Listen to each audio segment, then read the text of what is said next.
to this episode of 15 Minutes with Patsy. We have a special guest again this time. I'll be introducing him in just a moment, but I want to read a scripture that just kind of, I've heard it many times, jumped out at me today. It's Romans 8:28. We know that all things work together for the good of those who love God, who are called according to His purpose. We all have a purpose, and God has called us all. Even our special guest today. This is Kolby Cook.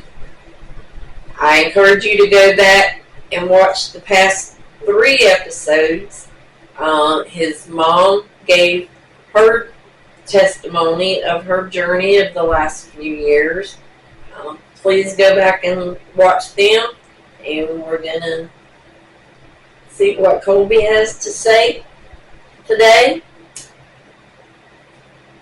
I just want you to briefly, because I know you have more of a testimony, but I just want you to briefly give me some insights, some feelings, some things that you went through during that time span that your mom talked about when your dad got on drugs to today, where he's off the drugs, he's doing great. I guess I'll start probably when I was 16. That was probably when it was at the peak of it. It got pretty bad.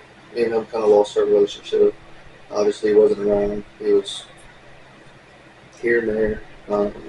He tried staying in contact, but obviously things took him over. It wasn't my father, so it was different.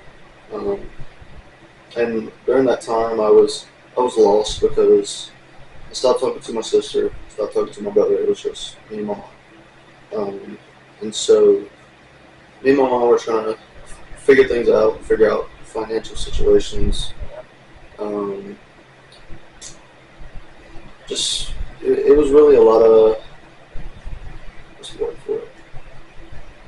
Can't think of the word, but it was a lot. Yeah. And so I'm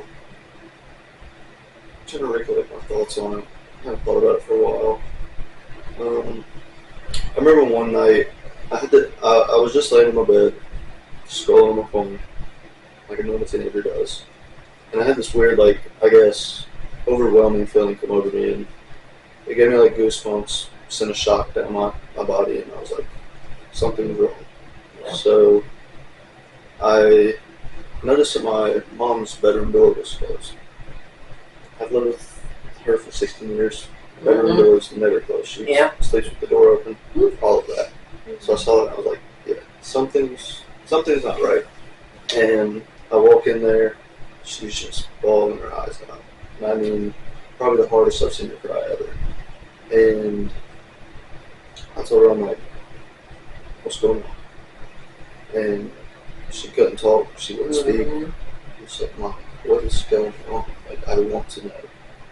And she finally told me, she was like, I don't know what to do. I'm stuck, I'm lost. I feel like I have nothing helping me.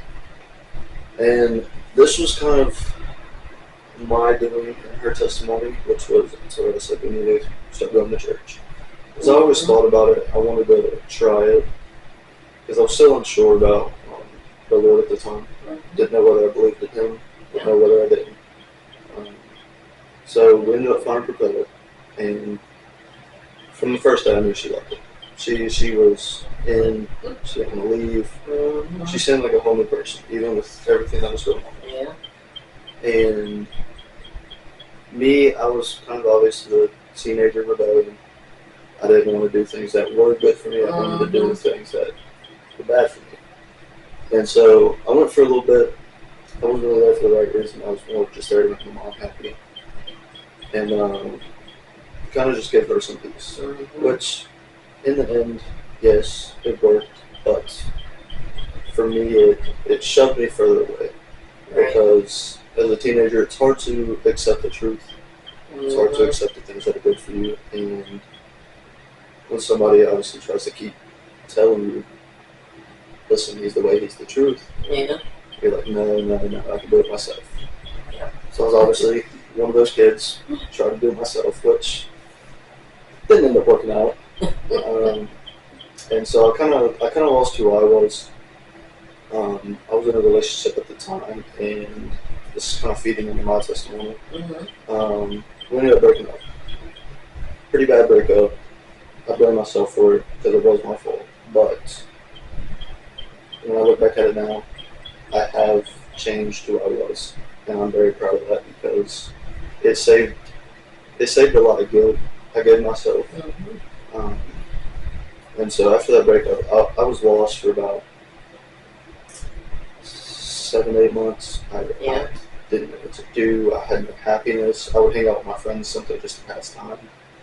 I needed something to come along and help. Well, I met this one girl, and everything was going good. Everything was good. It was good for about 2 months, and we just didn't end up working out. No hate towards her, no harsh feelings. We're still friends to this day. And that kind of bummed me out a little bit. And so it kind of gave me a little bit of hope because I know at that time I stopped really taking all the bad things that were happening to me and letting them actually affect me. And that's when I started talking to God just a little bit. I was like, what's your plan? I don't know the plan. I know you have a plan. I can't figure it out. And so I ended up veering away once more. And a girl from my past, I was dealing with lust at the time. And I acted on those actions. And I woke up the next day with the most extreme guilt I've ever felt in my life. I woke up crying. I've never woken up crying. And, well, no, I have before, but I woke up crying with the sense of I actually know what it was about this time. And so I never texted Pastor Nick really about anything. I scrolled through my phone, had to find his number, couldn't find it, and I was like, I need to talk to you. And so we set up a day on a Thursday up at Cafe Windsor Mount Pleasant. And I went in there with the expectation of this isn't going to help, this isn't going to really do anything for me. And the one thing I always appreciated him for is telling me how it is. He didn't hold back. He told me how it was. He told me what I need to fix, how I need to fix it. And if I don't like his plan, it's not his plan. And as much as teenagers would hate hearing the harsh truth, I actually accepted it. And that's what changed the path for me. I didn't want to be the person that I was before my breakup. I didn't want to be the person that I was when I was dating my dad. Obviously, I still struggle with lust, foul language, not reading my Bible, not praying. I struggle with all that. But I'm not going to sit here and say I'm a perfect Christian because I'm none of us are. None of us. And I think that's what a lot of people get misconceptions of. Is a lot of kids my age do things that aren't following the path that they should be, and then when they try to go back, they think it's all right. You can't follow one path and expect to go back down the other. That's right. You have to pick one instead, and whenever you choose a bad decision, you're going to veer off. And that's okay, but don't continue. That's right. And so that was a big learning lesson for me. I did one thing I told myself I would never do, and after that day, I decided it was time. And so I don't remember the exact date. It was in March. No, was it in March? When was the last baptism? March or April. I can't remember. I think it was March. I think it was March.